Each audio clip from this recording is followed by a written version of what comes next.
Hey there, and welcome to That's Audacious, where we share entrepreneurial stories from amazing leaders to inspire and motivate you to be bold, brave, and audacious. I'm your host, Lauren Clement, the brand navigator, here to share stories that will make you say, well, that's audacious.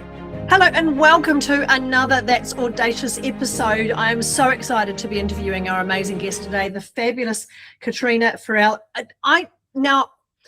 Friel, I've got to get that right in terms of your surname. I love the way that you position yourself as an expert in helping other people become the expert. And today we're really going to dig into your journey in becoming a personal branding specialist. And I love the fact that every time we seem to talk, Katrena, we have so much in common with what we do and where we come from. I'm really looking forward to hearing your story. But for those listening, Katrena is a celebrated expert in guiding entrepreneurs towards mastery in their field of excellence. She's empowered clients for 25 years, drawing from her experience as an award-winning author, a sought-after speaker, and a TEDx presenter. And her unique Done For You program transforms dreams into reality in 90 days. So if you're listening to this and you're ready to really launch and you don't want to hang around anymore being hidden in the shadows, this is what you're after. She's the how that you've been waiting for. She provides the clarity and strategy you need to future-proof your business life. Katrena, welcome to the show. Can you please tell us, where did this all start? What made you go, do you know what? I really want to help shine light on other people. What was that moment like? Well, I had left corporate and I was out there doing it. And no matter where I went, no matter what I was doing, whether I was training, coaching, or speaking or whatever, there was always one person that would come up. I call them the shiny-eyed people. And they would come up and go, oh, I would just love to do what you're doing. And when you see a pattern in business, you sort of stop and you go, why are people saying that? And then I started to sort of think, well, how did I do what I do? And how do I do it? I don't even know, because everything's very intuitive. And, you kind of arrive at these places. And anyway, I started to think, how do I do it? And I reverse engineer it back. And realised there was a whole bunch of mistakes, a whole bunch of down the rabbit holes I had gone, but what if they could avoid all of that? And started to put it all together and realised I had something that I could sell. And so, it began 25 years ago, me doing like group work where I sat down and over the sort of a 3-day retreat or a 5-day retreat, and I would unpack it all with them, get them to do everything, decide everything, and did it all in a group. And I would catch back up with them later on and go, so how's everything going? Where's the book? Where's the speaking gigs? Where's the website? Where's just everything? And they'd done nothing, absolutely nothing. And I was like, well, hang on a minute. I've just wasted my time, my breath. And they've got nothing from it. Like they did not go and implement. And that's when back 25 years ago, I realized a done-for-you model was the way to go. Mm-hmm. And what I'm pleased to see 25 years later, oh, my God, done for you. What a surprise. It's all coming back now because people realize that these early-stage startups need to have it done for them. They don't know what they don't know. They don't know where to start. Very easy to get overwhelmed, bogged down, doing all the wrong things. So that's where I started, done for you, and the rest is history. I've never deviated from that. I still do done for you one-on-one, and in 90 days I build the whole ecosystem for them. It's amazing, isn't it? I know there's that story years ago, and I think it was Tony Robbins, when back in the day of, you purchase an online course, but it was a set of DVDs that would arrive in the post or videos or whatever. And they had it specifically that they'd recorded these 8 discs or whatever, and the last 2 discs were purposely left blank. There was nothing on them. And they sold thousands of these packs.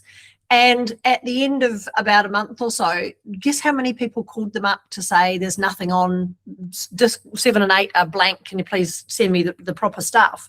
Yeah. They had like 2 people out of thousands that had purchased the package. Well, that shows you that people just don't implement. All the greatest intentions, but they don't implement. No, and the stat still survives today that 75% of people never even open the online course, and of those that do open it, 95% don't complete. And so that story is exactly running to the stat. Yeah, hasn't changed at all. So when you mention, startups, is it mostly people that are looking to either start a new business or a new service or a new community? What are the sorts of people that you're working with at the moment, Katrena? So there's two types. So the first one is the one that will never fully appreciate what I do for them because they're still in their corporate job. They've got 10, 20, 30 years under their belt. I love them because we're going to run a dual strategy where they stay in the job. I make them happy in the now. Because they're now running this dual strategy where they're over here with me building it all and we're getting it done. And then eventually they can resign and cut back and do whatever. I love those people because they haven't wasted any time and they haven't wasted any money yet. The other type is that they've been in business, they've been flapping about, they've wasted 5 years and they've wasted 75 grand. And then they get to me, I do it all in 90 days, get them on and do the, work with them and they just go, oh my God, I wished I'd met you 5 years ago. And I'm like, sad about that. But guess what? They truly appreciate what I do because they realize the alternative. Yeah, I love it. Now let's talk. One of the things I love about it, not only is the speed at which you work, but it's the tangible outcomes that you have.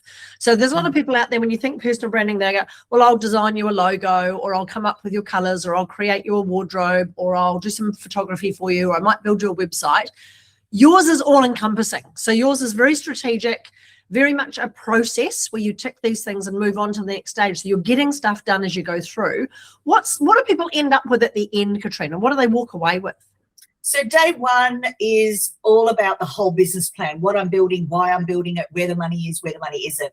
So within one day, their business acumen goes from 0 to 100, and my 25 years is just plowed into them, and their eyes are blown, their mind is blown, and they're like, okay, here we go, this all makes sense. And that day sounds intense, but it's not. It's a fun day. I'm unpacking them, I'm putting it all together, getting my head around what I'm dealing with here and what gold am I sitting on for them. Day two, I pull the philosophy out of them, so they often don't even realize that they're what they've got inside of them. That's why it's becoming the expert. I'm going to position them, package them, price them as the expert in their field of excellence. So I pull that genius out of them, and that's my genius zone when I really look at it. I love that bit. That's just fantastic. And then there is the book outline. So the philosophy becomes the book outline. They go away and write the first shitty draft, get that to me as soon as possible. They walk away with a book, a keynote speech, which is like a TED talk for those that don't know, and then they'll get a website, all their social media set up, enough social media to post for a year, plus their signature program. Now, the signature program is 10 or 20K. This is where the money is. The rest, prior to that, it's all marketing. But we're selling a signature program. That's where you're selling how many 20 grand programs do you need to sell to have a great year? And that's kind of where we're at. If you sold 20 of them, had 20 customers, would you be happy with the revenue? Yes, probably, for those starting out in their first, second year. Yeah, and so the rest of the 12 months, I've built the ecosystem in 90 days. The rest of the 12-month program is them out there doing it with me, holding space, coaching, mentoring, making sure that they're doing it right, how to do a free discovery session, how to get booked on a gig, how to do this, how to do that. It's all happening, and they're really doing it. Yeah. Brilliant. They're saying, I wouldn't do that. Don't do that. Don't say this. This is how to say it. Oh, my God. How to finish the book, how to do paid gigs, how to do non-paid speaking gigs, and what's the difference between the two, et cetera, et cetera. There's just hundreds of thousands of little mini lessons, I call them. But I only want to do it when they're at that spot, when it's now relevant. Yeah. Otherwise, you just get overwhelmed, don't you? And then you don't take any action at all. Yeah. So in the world of personal branding and profile building, what are some of the big challenges, other than the obvious we've talked about with people not completing and not taking action? I'm talking more about if you wanted to create a thought leadership brand or a coaching brand or a services brand that stood out in the marketplace. You're now known, you've done your program and everything else. What are some of the challenges that people are facing in really building a standout, successful brand and business out of the work that you do with them? The main thing is it's a mindset game. It really is. It's a mind game. And if they haven't dealt with the limiting beliefs and all the bullshit that's been built up inside of them over primary school, high school, college, work, bullying, all the things that have happened, if they haven't cleared all that, they will stop dead in their tracks all the time. So what I try to do is, while I am very practical, while I am building all these assets and we're training and coaching and mentoring and there is an underlying therapeutic coaching that I'm doing, because I need them clean. I call it clean. This is where you come up against yourself and your own limiting beliefs. And I'm not talking just limiting beliefs. The main one is I'm not good enough. We've got to clear that. The other thing is I like to clear is balancing the masculine and the feminine energy, because if they've got only feminine energy, they'll never take their baby out into the world. They've really got to have access to their masculine energy, which is what is doing the speaking when you're on stage, which is what is you're using to do the training. It's what you use to get your message out into the world. It's not the feminine energy, it's the masculine energy. And so I try to, without going too woo-woo and too therapeutic and but there is a underlying thing that I do that most coaches are not doing, and that is the mindset piece, the therapeutic piece. Because time and time and time again, people just have it all. They've got their book, everything set up, and then they do nothing because their mind says, I'm not good enough. There's so many other people out there doing it. Good. That means there's a market. If there was no one out there doing business mentoring, I wouldn't start a business mentoring business. It means there's no market.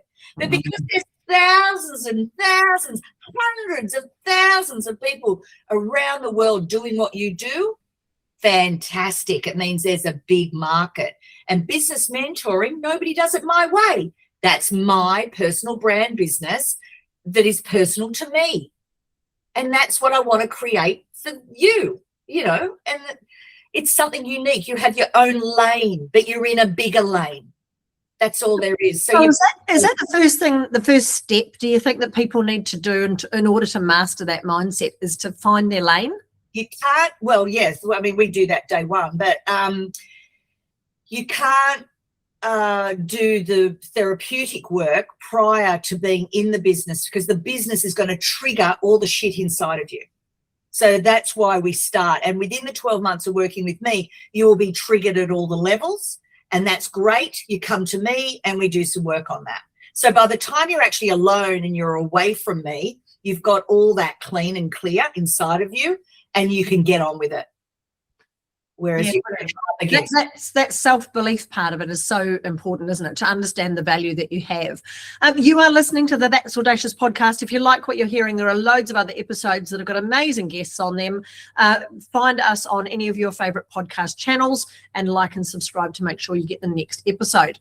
Now, Katrena, you and yourself have built your own profile as well as a speaker and an author and so on. What are some of the challenges you personally have faced when you've been building a profile? Well, when I first started and I did the dual, like I was transitioning from my corporate job over into my I hadn't transitioned into my business yet. I got ripped off 30 grand. And so that's been part of my initial, what happened to me at the beginning. And that's really why I probably offer so much value now, is because I paid 30 grand for nothing. And now when you buy my program, you get all this stuff. And it's all very, you either got it or you didn't, but you're getting it. I call it a show bag of value. It's a value stack. And so because of that experience, and because I was ripped off from my transition out of corporate straight away, that was my first, like, oh my God, geez, there's some sharks out here. Yuck. So I was just a little Bambi. I didn't even realize people were so nasty and so horrible. So, yeah, I think that was, I had to toughen up. I had to become a businesswoman, and you can't assume that everyone's got the right agenda. There is a lot of people out there with the wrong agenda, and there's a lot of people that will sell you shit that you don't need, that won't work for you, that's not right for you right now, and so on and so forth. So the thing about being straight out of corporate is you don't know what you don't know. And that's what a good business mentor is there, is to show you what it is you don't know at the time you need to know it. Yeah, absolutely. It's interesting, isn't it? Something similar has happened to me in the past, and I've paid lots of money for something and gone, well, was that really good value for money? I really don't think I got as much out of what was promised, and the thing that happens to you as a service provider when that goes on is you then make sure that every single time you are helping somebody, there's tangible value and positive outcomes in there that they can actually go, you know what? Not only was it worth paying you to do that, you're worth your weight in gold. Every single dollar has turned into, $8 or $10 or whatever, $20, $100. You've 10x my business because of what I'm doing with you. So let's talk for a little bit about the books that you help people write. What are some of the big myths or challenges or things that people think about becoming an author or becoming a speaker even, that you would like to bust and go, you know what, that's something the industry tells you and it's just not true? The problem with authors, and we're talking about non-fiction, of course, because I don't worry about fiction writers, that's a whole different ballgame. But over here in the non-fiction world, the business book world, if you earn $5,000 from your book in a year, you're in the top 1% of authors. So you've got to put that into context. So then when people come and think they're going to make $1 million out of their book, it's really, really not going to happen like that. The book in isolation is pretty much bloody useless. There's 5,000 books going up on Amazon per day. How do you compete in that wash? You can't. So what we do is we say the book is really part of your rigor. It allows you to go deep and find out who you are, what your messaging is, what your language is, what is it you know, what's the flow of what you're going to teach. It's the rigor. If you haven't done the rigor of writing a book, then you're not an expert. And the book still holds good today that an expert has a book. It just still, in this AI world, a book still has gravitas, which is friggin' amazing.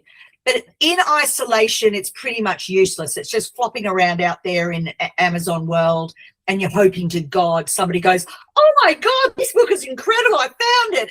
I searched and I found it. No, that ain't going to happen.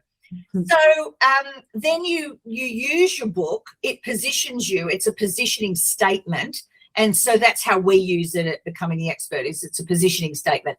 It opens doors for you. It also screams that you're the expert.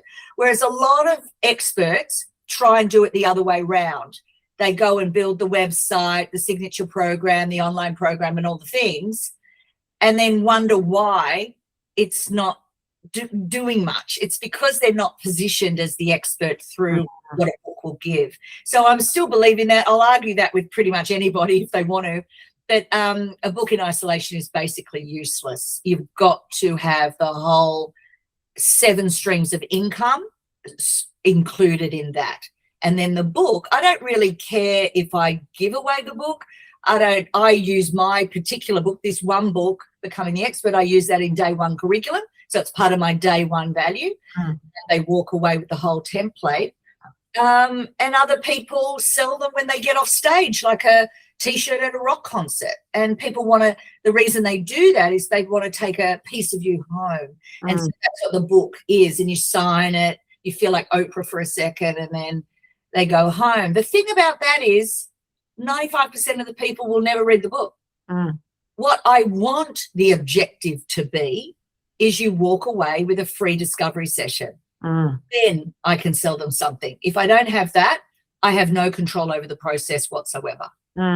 Yeah, absolutely. Yeah, it's interesting, isn't it, that you've really got to think about your book as being your IP being turned into a tool that you can use either to open doors or to convert people later into a sale in terms of a long-term client or all those sorts of things. It's the same almost with speaking as well, isn't it? That it's not, people don't go out there going, oh, I need to get Lauren Clement to speak. That they don't look for you. They look for what it is you can do for their people.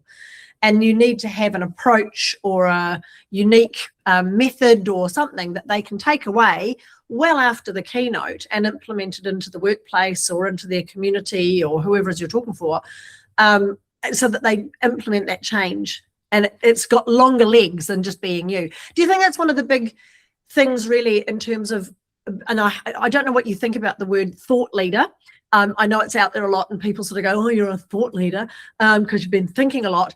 I really like the idea of positioning yourself as a thought leader who is driving change, who is making something that is currently not working and turning it into something that's being better or more beneficial or whatever.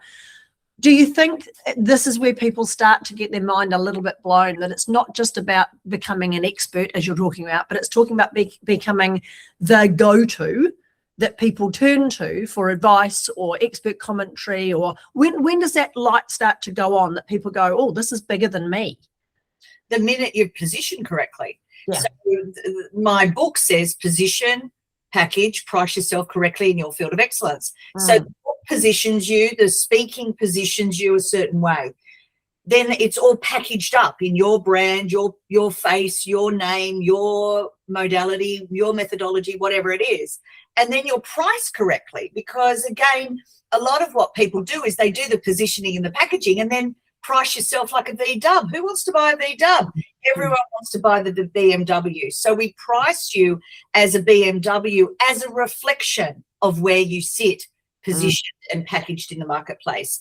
So again, pricing is a whole thing that I have to work on with my clients, because they come with very low self-worth, self-value. They don't understand how it's priced in the market. I've got 20 years experience of seeing it all. And I tell you what, the more expensive you are, the better. Yeah. And it certainly, again, just your price can position you, can't it? It does. And it absolutely does. If you're cheap, then you're cheap. Yeah. I don't want to buy cheap, because that sounds like it's going to break the first time I use it. I don't want that. They want quality. They want quality that will last. It stands the test of time. That's what a BMW is. It holds its value. Yeah, absolutely. And it's known for that. It's already positioned with that. So you're aligning your brand with quality. So let's talk a little bit about some of the mistakes that people are making, or the trends that you're seeing at the moment in terms of how people are using AI or how they're using social media. What are some of the things you're seeing, Katrena, that people are really doing? You're going, I wouldn't be doing that. That's really devaluing your brand. Oh, gosh. Well, look, social media, I think people think that social media is the be all and the end all, and social media experts will tell you Facebook's everything, Instagram's everything, LinkedIn's everything, and like YouTube's everything, and you've got to go hell for leather on all of that. To me, I disregard all of that. I'm not into any of that. Yes, we do an appearance on those platforms when appropriate, and yes, we have a presence so that we don't look like we're not using them and that they're crickets. But really, people need to go out into the world. That, to me, over 25 years is where I get my clients from. That is where I meet my people. This is where I meet my tribe. And people can touch my heart. They can feel my soul. And that, to me, is the best way to get out there. Social media, you could get a random coming in going, that sounds good. They book in for a free discovery session, and it's the lowest quality I've ever seen. So I don't bank on it. I don't wait around reacting to that. I go out and bring my clients home with me. And that, to me, has been my secret of my success. And I still stick to it to this day. Not saying social media doesn't work for some product people, but really they're not going to be scrolling at midnight going, oh my God, Katrena Friel, oh my God, what did she say? What? That sounds amazing. Boom. I'm in, I'm going to spend 20 grand with her. No, it doesn't happen like that. But when they see me on stage, when they hear me speak and they see what I'm about and they experience what I'm about, boom, 40% of the room are going to say, that's the chick for me. Yeah, brilliant. It really is about that connection, isn't it? Connection and engagement, and being compelling with people that they can see themselves working with you and they can see themselves benefiting from being part of your world. I love that. Yeah. We're nearly at the end of our conversation. These conversations go way too fast. We could talk for hours, but I have the same question I have for all of our lovely guests who come on the show. If you could go back in time to any time in your life and give yourself some advice on something that would help you where you are today, what would that advice be? Oh my gosh. If I go all the way back to my 20s, my little high-performing, hard-working Katrena. She was gorgeous. She just wanted to please people. But I tell you what, she wasn't very strategic. She was just the dog's body that would work and work and work and work. And before I was 25, I had had 2 burnouts already because of my work ethic being through the roof and my ability to sustain. So I was very strong, you know, able to go for hours and hours and hours with no breaks. I'd go back and have a little chat to her and say, you know what, darling, we're going to pivot you just a tad and make you way more strategic. And don't be the dog's body.